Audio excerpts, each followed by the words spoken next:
Good evening and welcome to my back porch. My name is Darren Gingras, and I'm really glad you're here for tonight's episode of the Porch Club, being broadcast across social media from Toronto, Ontario, Canada. Now, the idea behind the Porch Club is pretty simple. Some of the most meaningful conversations in my life didn't happen on stages, behind pulpits, or in boardrooms. They happened late into the evening, sitting right here on my back porch with a glass of wine in hand when the day has quieted down, the kids are in bed, and people are just able to let their guards down and share with depth. And with that said, welcome to my back porch, where on most nights you can find me out back with friends and family, sitting around the fire, laughing, crying, and addressing the very real lives and worlds that we all walk in. That's the spirit of the Porch Club. So every week I invite real people, celebrities, experts, influencers, but all very real people to share their insights on relationships, heartbreak, healing, identity, and the strange and beautiful ways that life has changed us all. I'm not looking for polished answers. Porch Club is about sharing real stories in the moments that shape who we have become. So wherever you are tonight, welcome, and I invite you to settle in for a while. So find a comfortable spot, maybe grab yourself a cup of tea or a cup of coffee or a glass of wine, and let yourself slow down just for a little bit. If you're joining us live tonight, feel free to say hello in the chat below. Tell us where you're watching this from. It's always amazing for me to see how many different places people are gathering from for these conversations. And if something we talk about tonight resonates with you, you are most welcome to chime in on that conversation as well. Send some love or a like or a thumbs up or a thumbs down even. Feel free to type a comment into the chat and feel free to respond to somebody else's comment. So for the next hour or so, as we do every Monday night, join us as we are on my back porch, a little bit quieter, a little bit more honest, and hopefully a little bit more human. That said, let me introduce tonight's guest. So I'm very much excited about tonight's Porch Club guest. His name is Jason Chau, and he is joining us from Vancouver, British Columbia, Canada. And I'm speaking with a man tonight who has built not just a community, but a living laboratory for what it means to stand in integrity as a man. Jason is an ever-studying psychotherapist, mindfulness teacher, and meditation leader who does live in Vancouver, but has also lived and studied all over the world. Jason is a first-generation Canadian, born of parents who escaped war and trauma in Vietnam, to start their new lives on the other side of the world.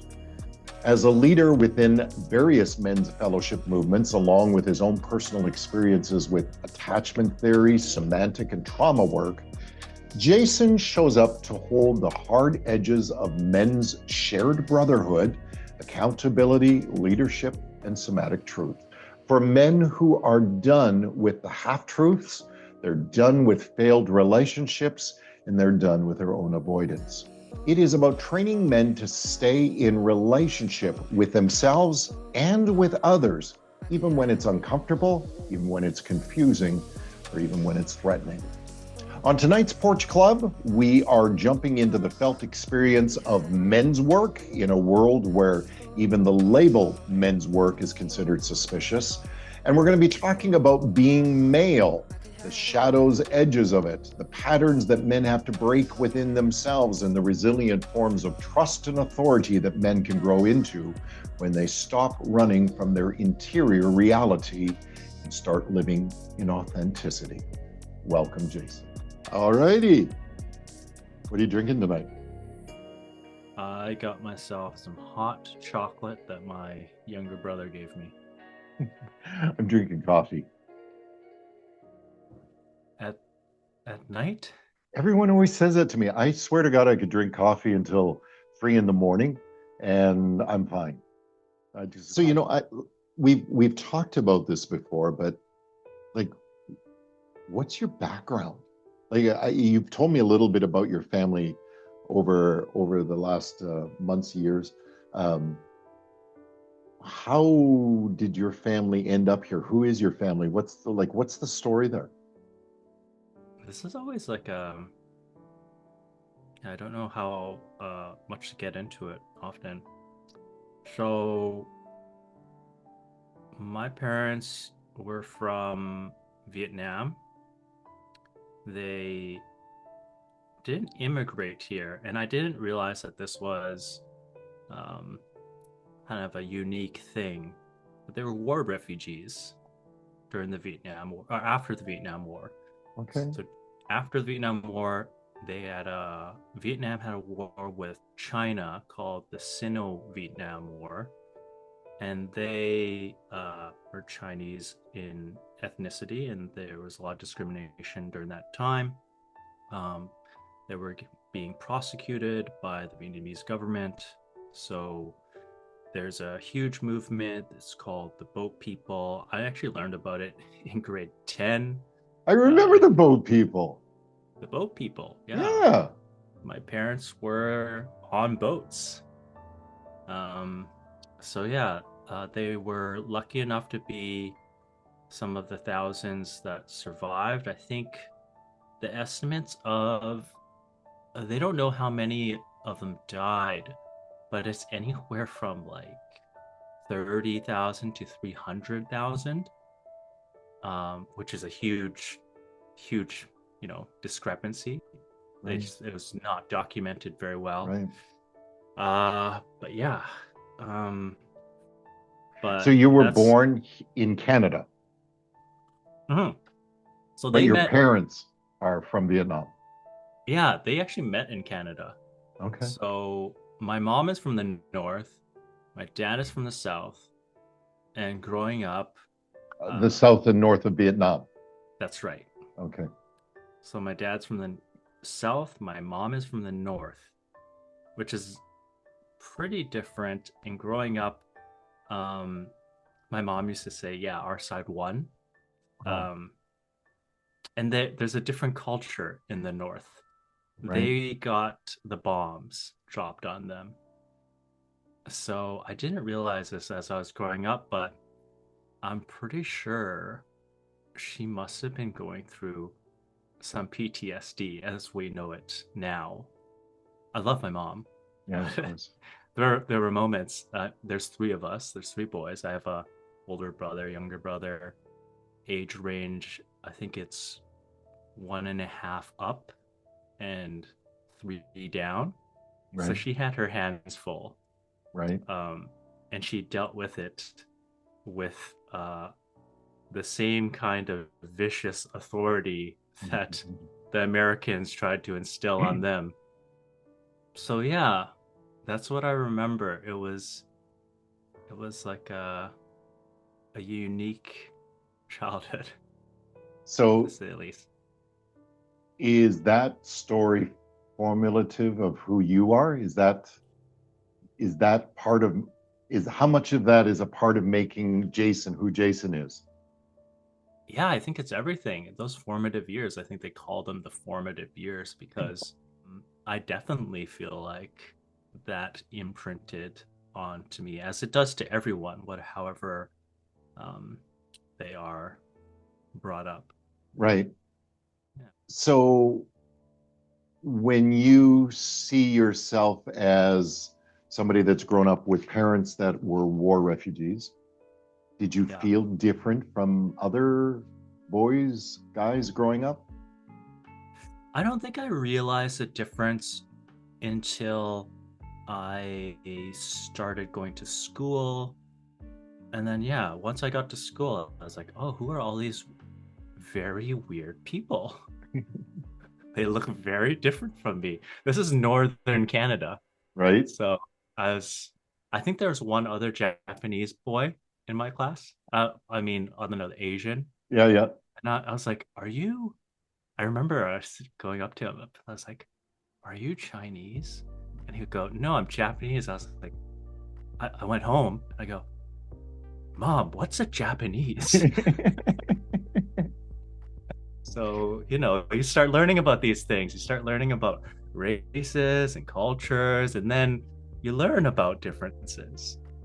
What about though, like when your parents are boat people, when your parents are war immigrants, when you are being raised by people that were traumatized by bombs that were dropped on them, when you're being raised by people that are now living in a country that's not theirs, um, and when you are growing up and realizing that somehow you're a little bit different, how did this make you who you are? And is it who you are? Is it who you choose to be still? Yeah, no, I mean, growing up in Prince Rupert was a really unique experience. One of the few Asian people. I've always felt like a bit of an outsider, and I gravitate towards outsiders. I gravitate towards people who view themselves as outsiders, which a lot of people actually do. So, um, yeah, I think it gave me a bit of a different perspective on everything. Like with Asian people, I'm not quite Asian enough. You know, once I got to the big city and I met like metropolitan Asian people, Right. which is like, oh, now you're kind of a weird small town. Like, what's Prince Rupert? Where's that? What's close to Alaska? That's like, what? And how old Yeah, are you now? I am now 39. I was gonna Uh, make you guess. if you are 39 years old now, let's throw this around to men's work because you are very much involved in leadership with regards to men's work. So the question that sort of starts this way: 39 years old, how old were you when you started realizing that you'd be interested in something like men's work? Oh, I wasn't interested in men's work at all. Really? No, I was tricked into doing it in a way. Okay. I had a friend who was like a big hippie, uh, and I say that lovingly because Yeah, I'm a big hippie. yeah, I like hippies. A very shy. So growing up in Prince Rupert, it made me very, very shy, very introverted. That's still part of my nature, is to be very introverted, very like insular, uh, very enclosed. And I was working as an animator when I was 20, in my early 20s. As an animator, I would just sit there in front of my computer, kind of typing away. And I realized as the days went on that I could basically talk to no one for the whole day. Right. So I realized, so I was going to therapy. This opportunity, this interesting, weird thing came up. This is 2015 So when 10 going years to ago, 11 yeah, years ago. yeah, more than a decade ago. Yeah. Yes. And I yeah, this guy, it's like, oh, I met this author. He's creating this men's group. He's a therapist. And I talked to my therapist about it, and I had been struggling with uh, feeling very, very depressed, lonely, and not knowing how to really be with people. Okay. Not feeling quite comfortable. I had a lot of social anxiety. And so she said, my therapist said, oh, sounds like a good idea. I think that could be interesting for you. So I go there, and I remember there were 6 guys in this dude's living room, and I felt so uncomfortable. I remember my entire body was tense. I was like very uncomfortable.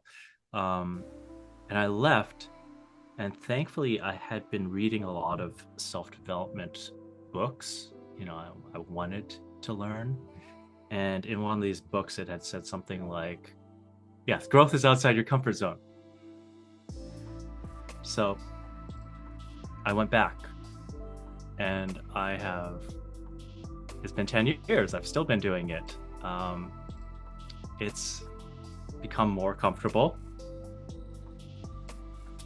and it's still one of my biggest passions. So this begs the big question of the night. There might be, and there obviously is, men watching now, but there's also a lot of women, spouses, that are watching tonight. What is men's work? Like, what is it? It sounds, I'm not even sure how to explain it. What is men's work? It started as a reaction to feminism, and in a way that was actually more of an allyship to feminism. Okay. So these guys were like, okay, let's like help out feminism. We'll be male feminists. Okay. Later on, there's also a counter reaction to that, where there is like a dark side of a masculine movement, and I'm not into that. Okay. So then, what is men's work then? Is it a protest? Is it a march? Is it an attitude, an ideology? What is men's work? It's a questioning of what is it to be a man, or what is it to be yourself right now. Okay. And what we found is that for many men, that they can't quite be themselves.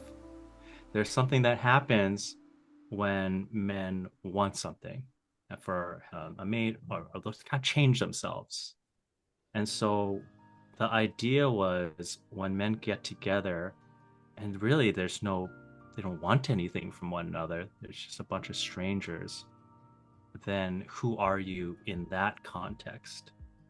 And so this is from a lineage called the mythopoetic men's movement, which drew on the archetypical stories of old, men around a fireplace, fathers telling stories, grandfathers, elders telling stories.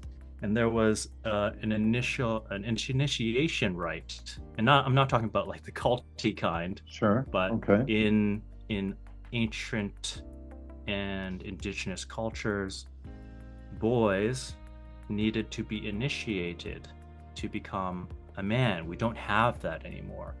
And so the mythopoetic men's movement was a reaction to that. It was, how are we in this day and age where we are separated from one another, where we're competing with one another?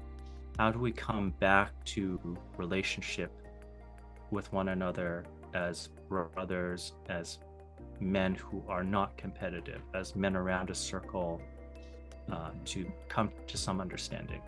So is this a movement where men get together and figure out how men get along with men? I mean, what makes that different than the Rotary? You know what I mean? Or is it more like a secret society, kind of like the Masons, where men get together and do manly things, whatever that means? Like, what makes the men's movement a movement?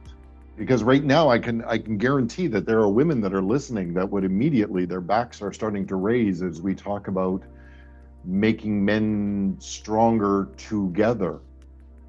Yeah, I don't even know if I would say it's about making men stronger together. I'll just speak from a personal point of view. For me, what it did for me.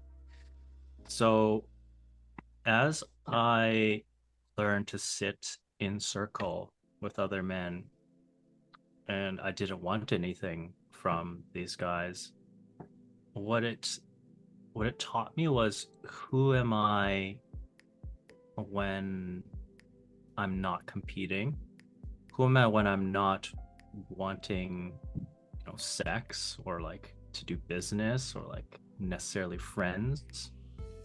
So there was this inner work that was being done, and this circle can be therapeutic. But what happens is, we had a goal, and the goal was, can we be completely authentic? Can we tell the truth about what's going on in our lives and listen to one another as well. So the core of men's work is to learn to tell the truth and to learn to listen to the truth. And it's very simple, but extremely powerful because, again, we're not the express intent is not to perform. And of course, sometimes people do, but then that's interesting too. You know, you sit there, you're like, why am I performing when I'm here to be authentic? Like, why? And so you'll see mass start to drop. You'll see layers start to drop as everyone, as a group, agrees on this. Let's be here to be authentic and learn what that means together. Again, men also have masculine and feminine traits. Okay. So it's not about, just being like macho or whatever it is. It's about experiencing yourself without the distraction, because women can be distracting insofar as when a woman walks into a room, most men will change. They will change the way that they are, even subconsciously. They'll try to look a little bit better. They'll try to compete a little bit more. They'll, as they say, like peacock. And so the reason why it is expressly for men is, what are you when that element is taken away? Going back to the old traditions of men around a fireplace, what would the boy do? You would take the boy, and his mission was to go off into the woods with the men, with the wolves, by himself, to find himself.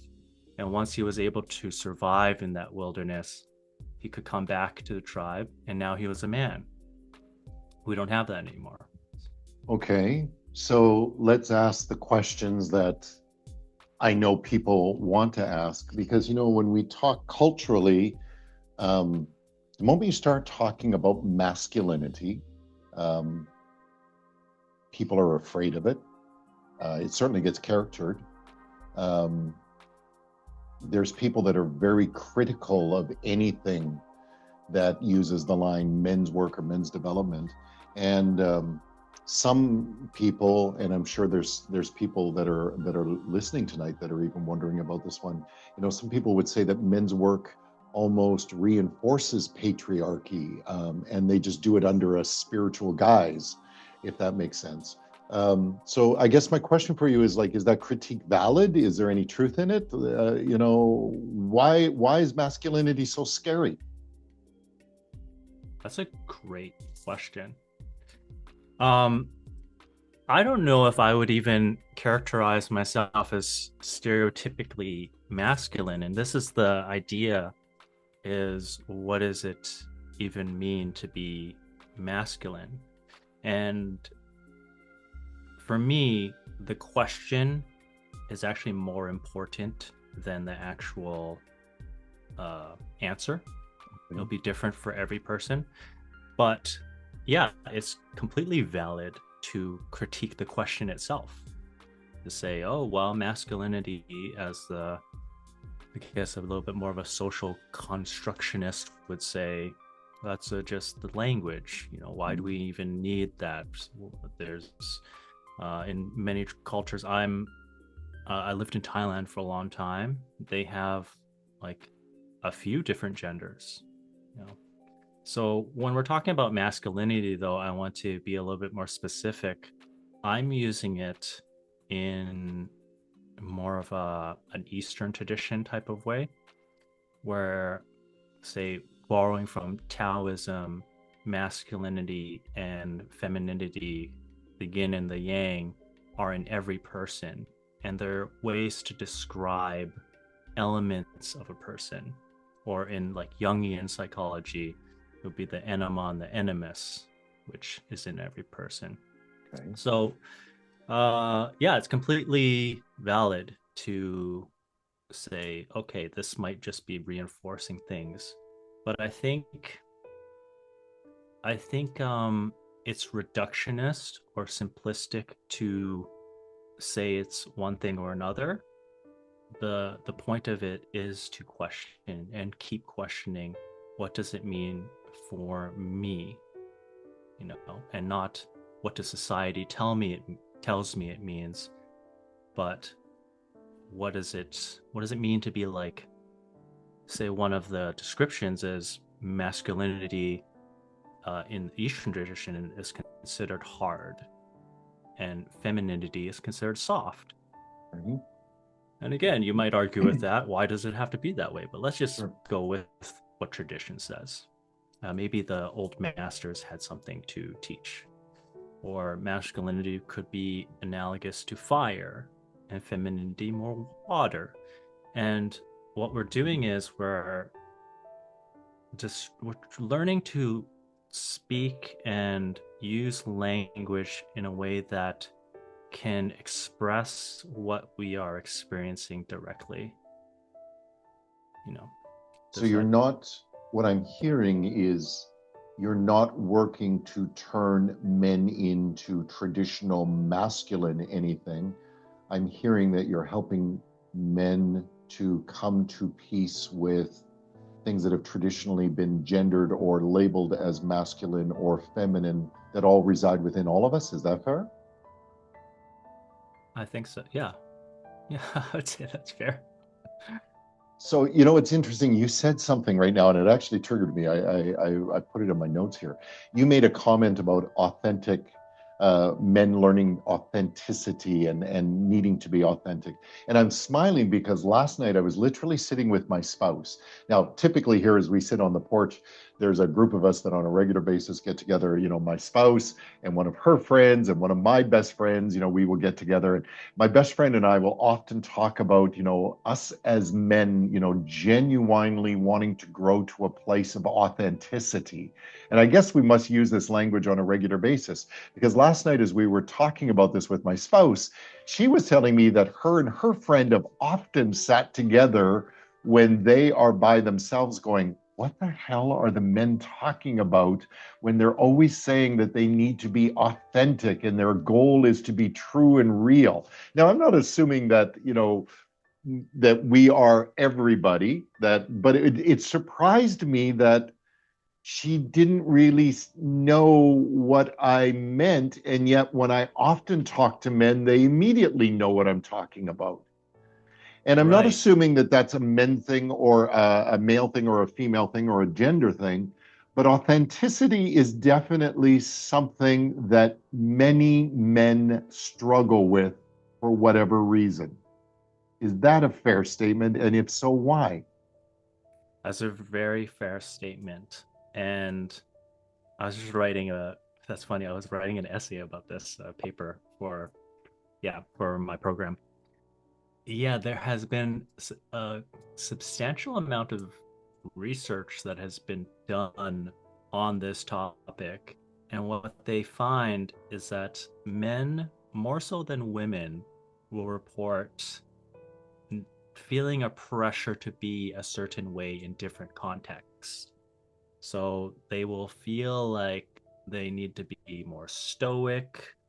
Suppression is very much rewarded, especially in Western culture, Mhm. where suppression of emotions, there's like, um, yeah, especially of emotion, there's a certain intensity that I have heard from men that they feel emotionally and that they don't know what to do with it.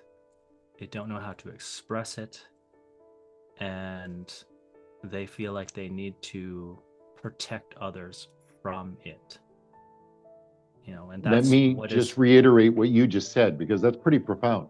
You're telling me that you would conclude that many men, we're not going to say all men, but many men feel that there is a part of them within them, maybe sometimes categorized as masculinity or what it is to be masculine, that they need to protect other people from.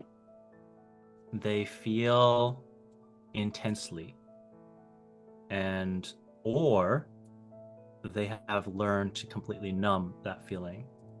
Okay. So many men are either one or the other, but it's about suppressing and being a certain role, either being like a husband or being a good worker or being a good boss. They are playing a role. And there's some men who are able to be more quote unquote authentic in themselves. They don't Mhm. role switch as much because there's a bit more fluidity in their roles. They Okay. have they have that, but most men don't. Most men, I would say, are structured and they contain themselves. Why? It's a really good question. I think it's socialization, um, culture.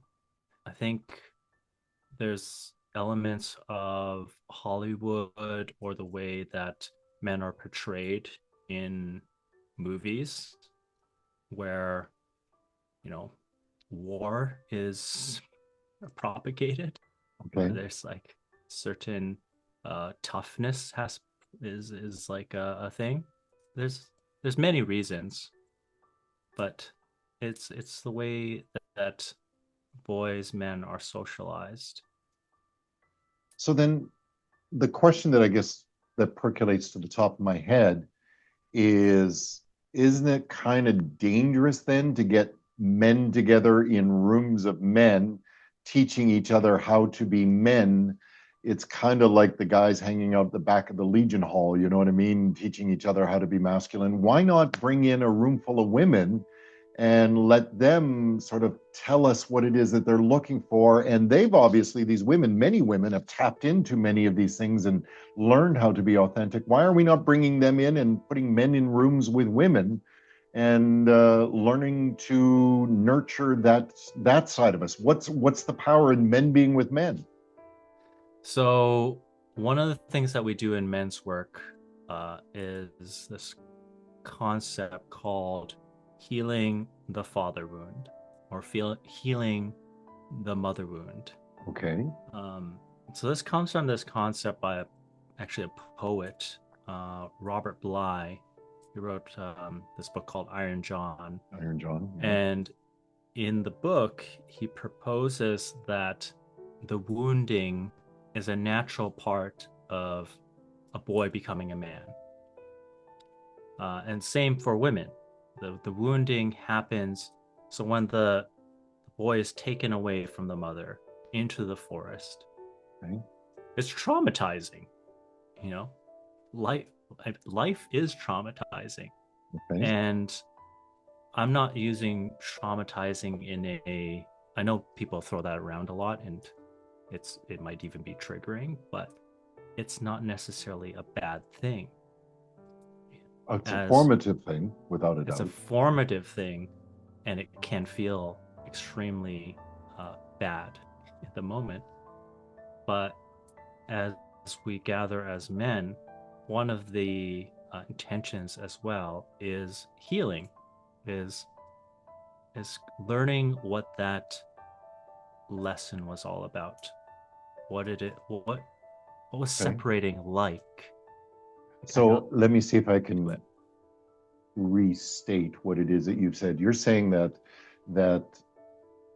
all of us, be it men or women, go through moments of very notable transition, painful often transitions, things that form us, sometimes traumatize us, both big T trauma, small T trauma. But the reality is many of these formative, not all, of course, but many of these formative relationships that we have, the trauma or the pain that is caused by living through them needs to be completed in order to move on. There's Yeah. purpose in it. It's part I of the don't. life transition. That's a good question. So there have been research done on narrative itself and the idea that when you tell your story, you're actually interacting with the past from the present. So as you're retelling the story, you're bringing up the memories again, and it actually reprograms your brain on a neurological level where the trauma is actually, in a way, it benefits you. That is how it is resolved. I don't know if it's ever completed, but it Mm. comes into your being as something that can help you in the future. That there's a lesson there, and the lesson itself is the healing.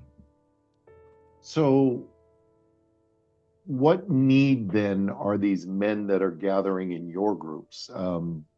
What need are they meeting when they're looking for this brotherhood? Is it like belonging? Is it like witnessing something? Is it figuring out their authority or authenticity? Is it about being a father, a better partner? Like, what's the need that they're going for or looking for in this place? Yeah, that's a good question. I think, I mean, every guy is different, but there's certain commonalities, and the commonality that I see is a a big there's a big loneliness epidemic. Yeah, they're searching for the truth about themselves. They're searching for healing, and the thing is, like, you can't actually heal alone. um you can go to therapy, and that's really, really good, and this is no substitute for therapy or good therapy. Right. But there's a certain safety in that container, and there's a certain level where you can practice in that container. So I like Practice to think what? about, just by sitting with the men, first of all, that your nervous system will begin to rewire on a neurological level. um, yeah, on a scientific level, men get more testosterone when they're around other men. So there's an energy transference that happens. Mm. There's a transference of ideas. And what happens is men start to learn to care. At first, they come in for themselves Mm. because they want more energy, they want more truth, they want some healing, they want some kind of self development. And what they find is actually they start caring. And so for men, I think there's a big block. I know there was for me when I first joined. It was all about myself. And what I realized is, like, I am actually so contained that I needed to learn how to care about other men. Only And about men? that, not just about men, but that safety of a container, kind of like a greenhouse, Okay. it it allowed me to now extend that to the rest of the world. So, in your experience, the men that are participating in these kinds of men's group, do they become better fathers and better partners and better friends and better, like, is better the word? Um, is better the word? I think they become more um, present with who they are, and they have told me this, and I've seen it. And there seems to be a relaxation that happens. That, like, what I talked about before, with that role, or the container, the way that they need to be. There's a lot of pressure on men, and oftentimes, you know, their girlfriends or wives are tired, and many times they're the ones that are pushing them into these groups. They go like, by the way, I think you need to talk to someone else. There's something about you that I cannot understand, but men can instantly understand, Okay. like you said. Do women need to be afraid of men gathering together without women present? Oh, yeah, I guess I'll just address some of the misnomers that might come up for women because I often hear this too. They're like, "Are you guys just getting together to talk shit about women? Like, is this Sure. what's happening in your groups? This is yeah, this is the big concern." And that's fair because men do that. Yeah, yeah, men do that. I would say Lots. yes. Because if I'm going to get together and complain about my girlfriend or my wife or my daughter or whoever it might be, if I'm complaining about women in my life, is that where it sits? Is that where it stays? We got together and commiserated on the pain that we all share together, or does it go somewheres? Does it get worse? Does it get better? And now we come back to that word better. Why do I need to come into a room full of people like you and Yeah. share, my frustrations or whatever with a spouse is unless something's going to change? Because I can go down to the beer parlor and do that for free. Why don't you just go to the?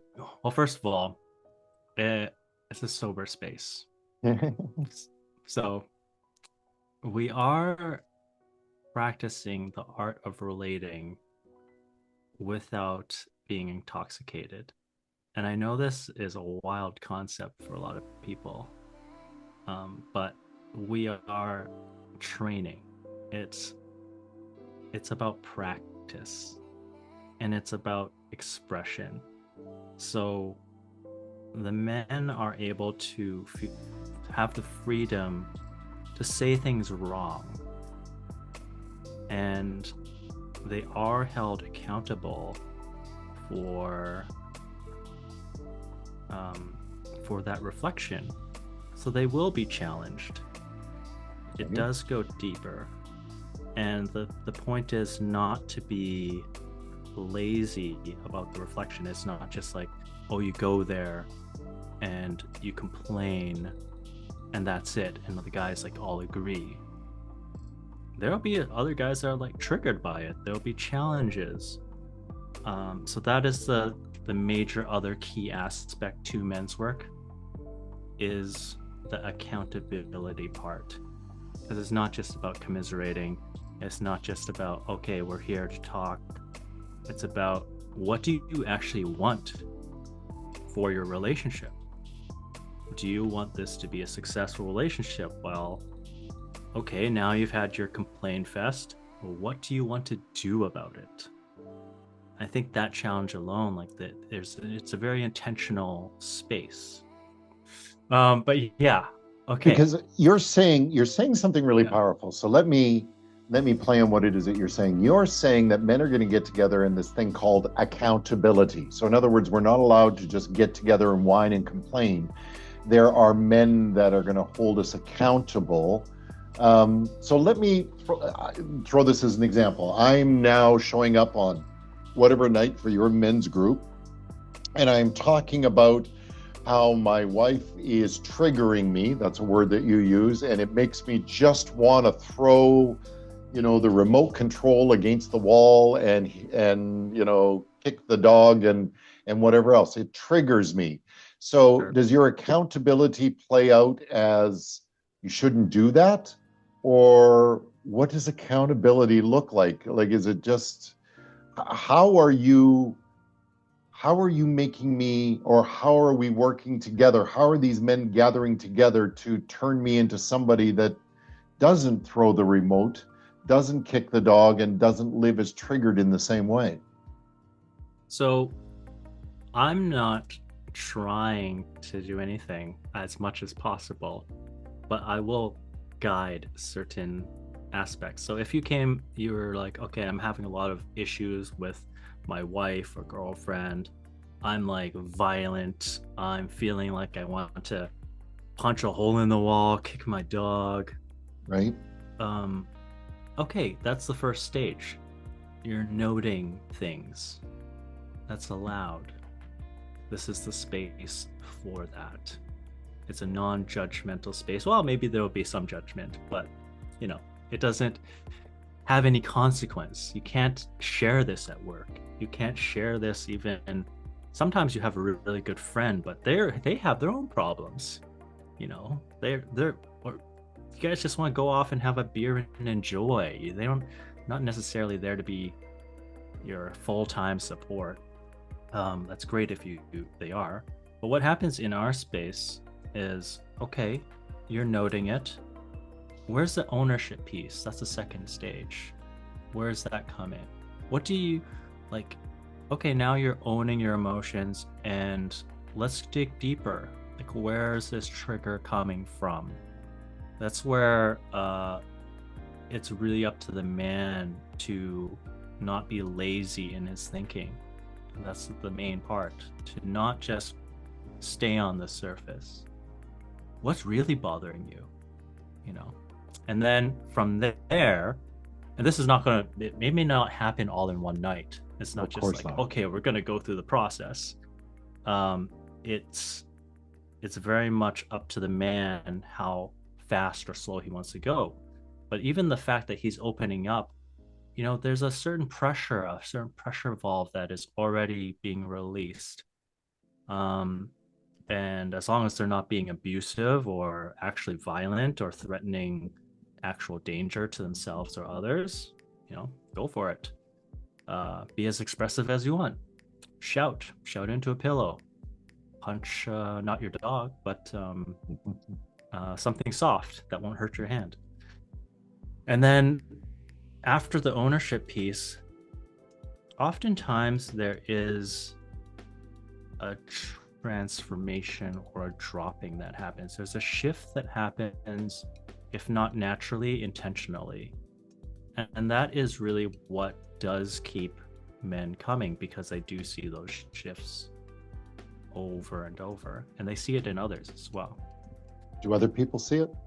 Do our spouses, our wives, our daughters, our friends, do they see the shift in us? This is what I hear. This is what I've been yeah, it's actually this is the reason why I continue to do this type of work after 11 years. That's my favorite thing. It's when guys will come back and say, you know what, I have been getting along so much better with my wife. I noticed I was irritated, and I did not, I was able to just see it.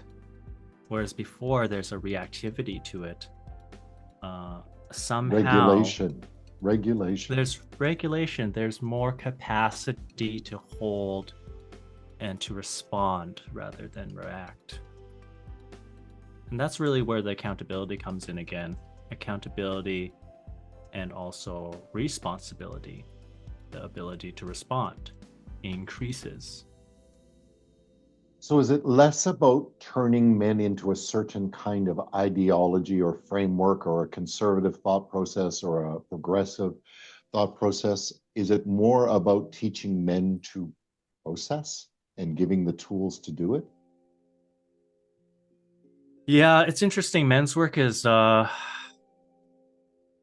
interesting because it's not necessarily all process, and it's not necessarily all structured. There's like flow and structure to it. Men tend to like some structure.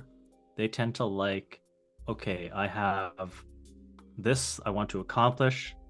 It's over. I'm here, I'm at A. I want to go to B. Here's my yearly goals. Here's my, we actually get guys to do this, to set yearly visions 2 years, 5 years down the line. And then every week you come in and you say, well, how are you right now? That's where the flow comes in. Are all the goals and the visions that you set around things like money and jobs and whatever else, does this change our everyday relationships? Does this Does it Right. play out? Are those part of the goals and vision? That's a good question. You know, we were just talking about this earlier before, and oftentimes men have measurable goals, but it is beautiful to see when they do come in and say, yeah, my relationship with my mom is better, or like my relationship with my dad is better. And sometimes that's intentional, but I think it's the practice of being mindful of like being present with yourself and seeing how you're shifting from week to week.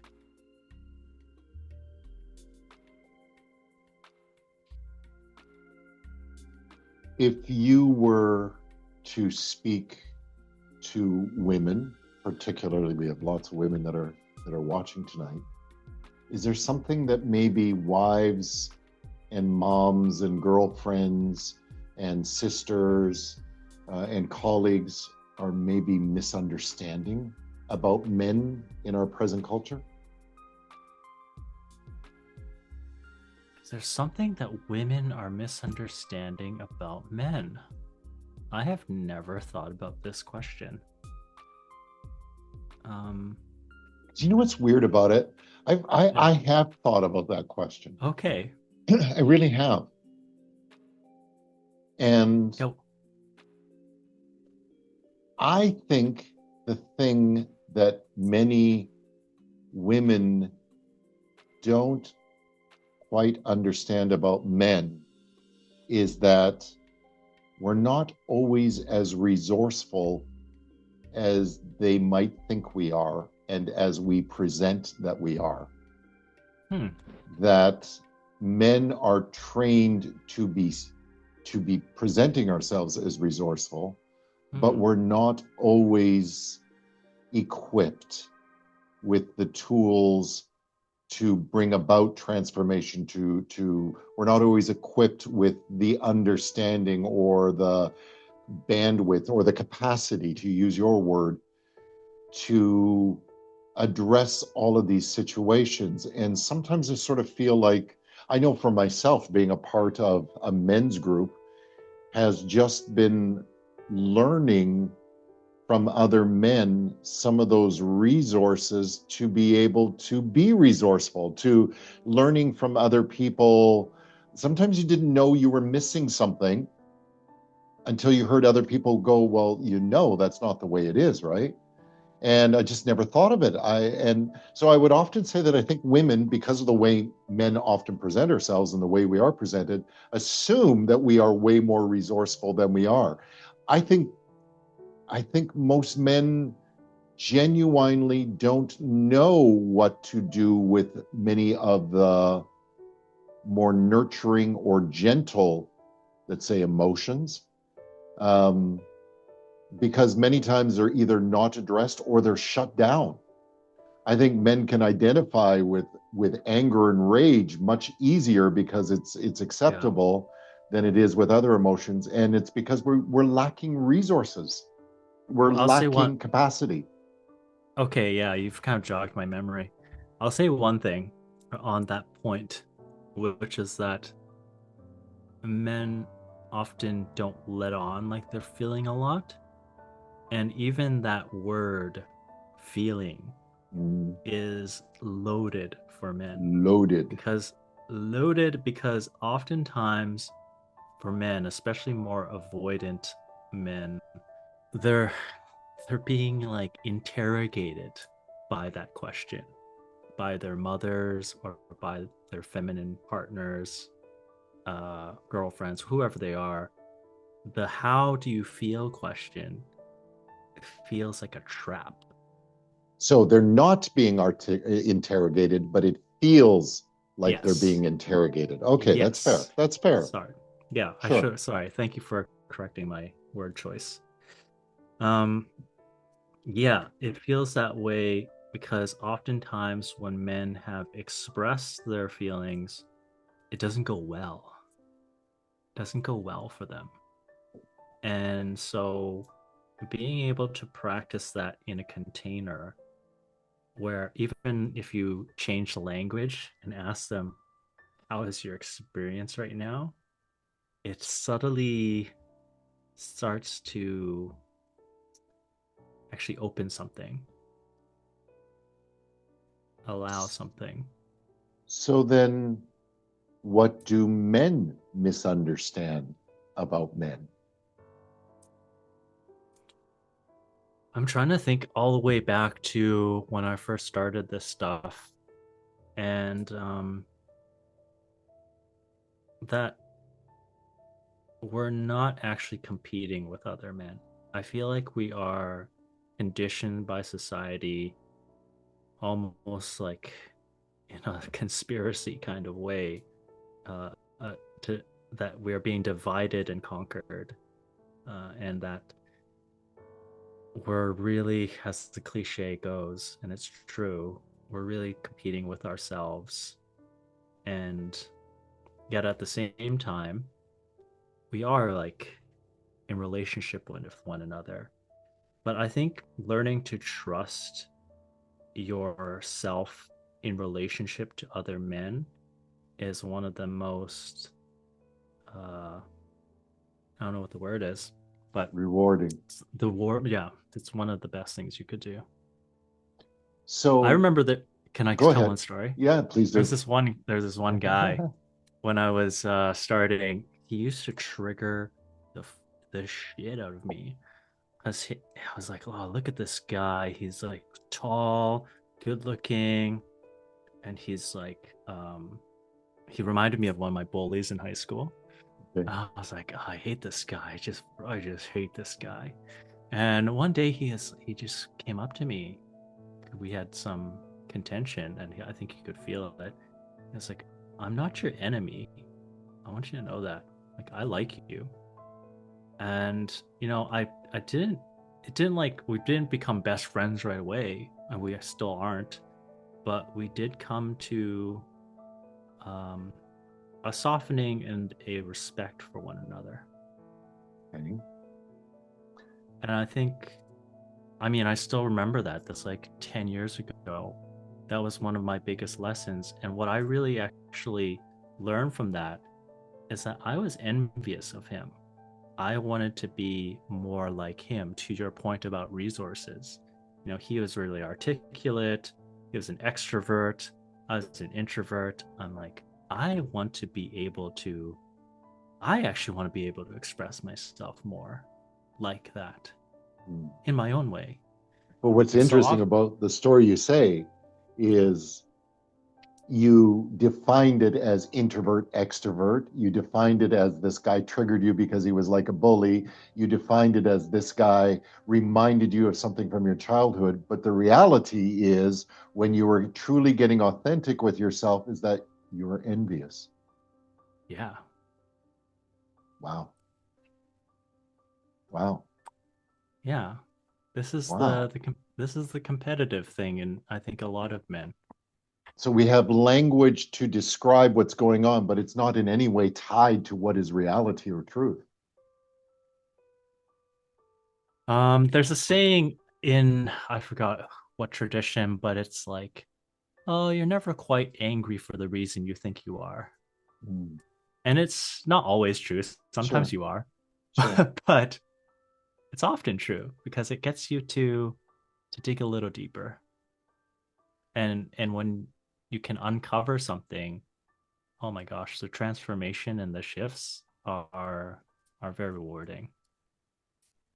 So you've been doing men's work for over a decade in your own life, let alone leading it. Hmm. So what? What's it done for you? Oh man. Um yeah, I can't even believe I'm still doing it.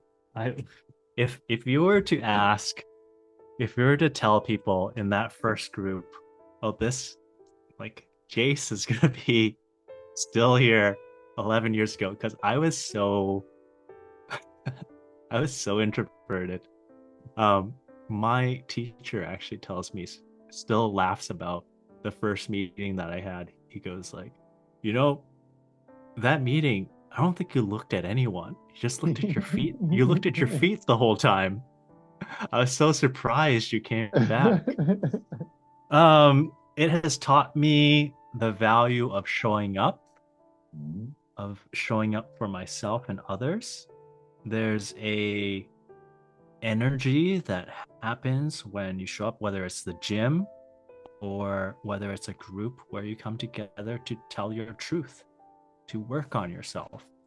And I think a lot of guys are into the idea of going to the gym and get, you can have visible definition, but internally, not as popular. It's sometimes scarier, it's sometimes harder, it's more uncomfortable.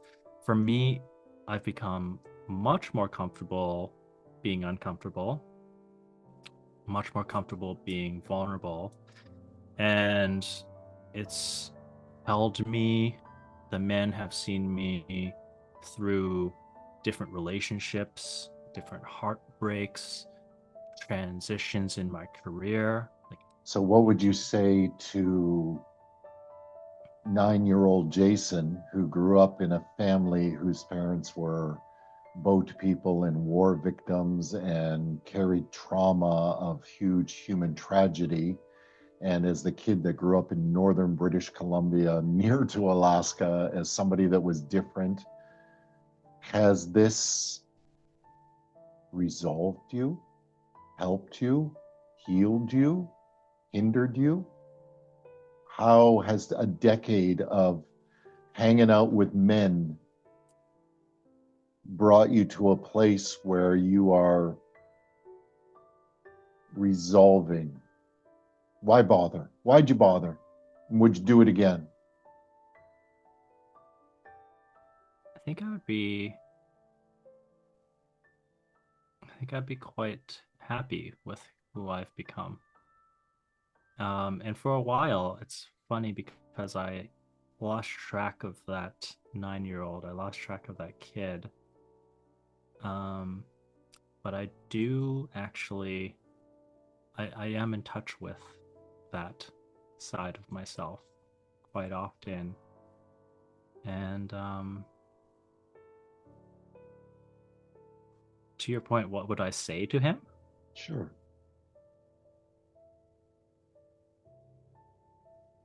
I would say, you're gonna be okay. You know, it's interesting. My journey has included Yeah. men's work. And I say that I'm a big proponent. I am actually a big proclaimer of men's work, which surprises me more than anybody else, because I'm not really somebody that wants to be ascribed to any group or any ideology or any doctrine, or that's not where I typically come from. I want to be a man that does his work. But I will have to say this one, the men's work, particularly, working underneath you, has been transformative in my life. And what amazes me the most is, certainly I could conclude that I was transformative. I could conclude that I'm a better man or a worse man. But what I notice, for instance, is people in my circles are now commenting on something that they're sensing in me. My spouse, the language of a spouse is, well, we'll see if it sticks, right? To land on a place where my spouse will use language like grounded and centered. And how do you describe grounded and centered? I don't know what it looks like. I don't know how to act or perform grounded and I think centered. But I it's think like I there's a know what level. it feels like. Well, exactly. And I think other people know when someone is present with them. We can feel it, unless we're also stuck in our heads. A lot of Sure. people are going Sure. around, Yeah. and sometimes you meet a lot of people that they're just talking, and it's all in the head, Yeah. and we have minds talking to minds, which is great. But when someone is really present, there's an intention to be there with the other person. Like there's a goodwill about, like, the person is not looking for anything, they're not attached to anything, they're not like trying to sell you anything. They're just there. They want to be there. Centered in the present. So, you and I have talked about this, and I'm going to bring this and end our talk tonight with this one. We've talked about giving the opportunity for other men in North America, men around the world, to find out a little bit more about men's work. And you and I have talked about an open house. So I'm going to just bring this up right now and invite whoever is listening. If you are a wife, a mother, a sister, a partner, whatever it might be, and you're interested in passing this kind of information over to your male partners or the male person in your life, we want to have an open house. And this is something that we just want to be able to make available. We're not charging for this evening.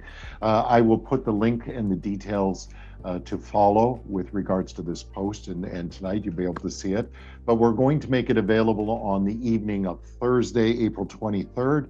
It's a men's work meet and greet, hosted by our trusted visitor and leader here, Jason, who's going to be sharing and leading that group. So if you'd like to know more about men's work, like to know more and meet a few other men that are interested in men's group, plan to join us. It's going to be online. It's free. Thursday, April 23rd, for a meet and greet, and feel free to pass that link on to other people. Feel free to pass that information, or if you're a man yourself, get in touch with us and we'll make sure that you're registered to join us for that night for a meet and greet. Jason, as always, thank you for joining us tonight, and thanks for sharing your heart and your insights and your expertise. We appreciate it greatly. So if you would like to connect with me, you can find me on Instagram at Jace, Jasep. That's my middle name. Chau, Chau. Well, listen, thank you again, Jace, and we will see you for sure, of course, next Tuesday. And then I'm inviting everybody. So I'm inviting men that are listening tonight. I'm inviting women to invite the men in their lives to join us for this meeting. It's not to exclude anybody. It's just for men to have a place to gather online and just find out some more about authenticity, find out more about learning to regulate, find out more about delving and the process of just being authentic and real within ourselves. And again, that's Thursday, April 23rd. And that's for a men's meet and greet. Links to follow. Jason, you have a good one. For everybody that's joining us tonight, thank you so much for joining us. And more information coming on who will be here. Porch Club, love it. We sit around, we gather, we talk, we cry, we laugh, we drink coffee, we drink tea, we drink wine, whatever it might be. And we talk about things that matter. We'll see you next Monday night on the Porch Club. My Porch Club, good night. Bye, everyone.